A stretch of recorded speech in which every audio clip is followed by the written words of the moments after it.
Dires Narkoba Polda Metro Jaya Kombes Pol Donald Simanjuntak menjadi salah satu personel yang dijatuhi sanksi pemberhentian tidak dengan hormat atau PTDH atau dipecat karena terlibat kasus pemerasan terhadap warga negara Malaysia di Jakarta Warehouse Project atau DWP.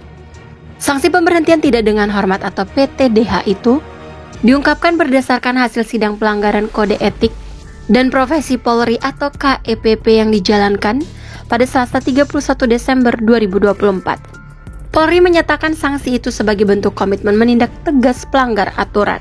Ini komitmen keseriusan Polri untuk menindak tegas secara proporsional dan wujud secara responsif serta transparansi, ujar Karopenmas Divhumas Polri Brigjen Truno Yudo Wisnu Andiko dalam keterangan tertulisnya yang dikutip dari detik.com.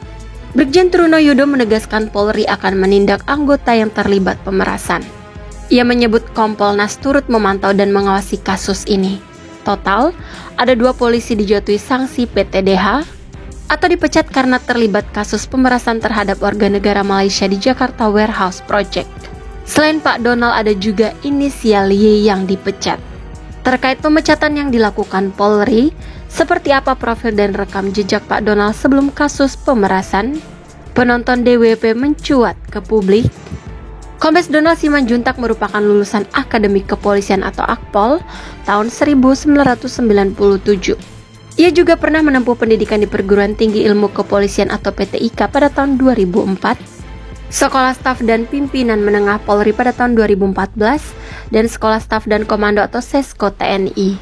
Pak Donald kemudian melanjutkan studi magister atau S2 di Program Ilmu Hukum Universitas Muhammadiyah Sumatera Utara atau SUMUT. Karir kepolisiannya juga banyak diemban di Sumatera Utara. Bahkan, ia sempat menjabat sebagai Kabid Propam Polda Sumut dan Kapolres di beberapa daerah di Sumatera Utara. Setelah lulus Akpol, Pak Donald Simanjuntak meniti karir sebagai Pama Polres Jembrana, Polda Bali. Saat di Bali, beliau menduduki sejumlah jabatan sebelum akhirnya pindah tugas ke Sumatera Utara pada tahun 2006 sebagai Pama Polda Sumut. Lalu pada tahun 2007, Kombes Donald dipercaya untuk menduduki jabatan Kapolsek Medan Baru, dan pada tahun yang sama ia juga menjadi Kapolsek Medan Helvetia, lalu dimutasi ke Polrestabes Medan untuk menjabat sebagai Kasat Intelkam pada tahun 2008. 2 tahun kemudian Kombes Donald dipercaya untuk menjadi Wakapolres Pematang Siantar. Di tahun 2011 ia kembali dimutasi ke Ditres Narkoba Polda Sumut sebagai Kanit 4 Subdit 2.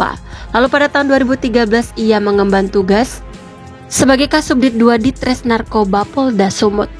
Lalu pada tahun 2024 Pak Donald dimutasi menjadi Dires Narkoba Polda Metro Jaya sebelum akhirnya dipecat pada awal tahun 2025.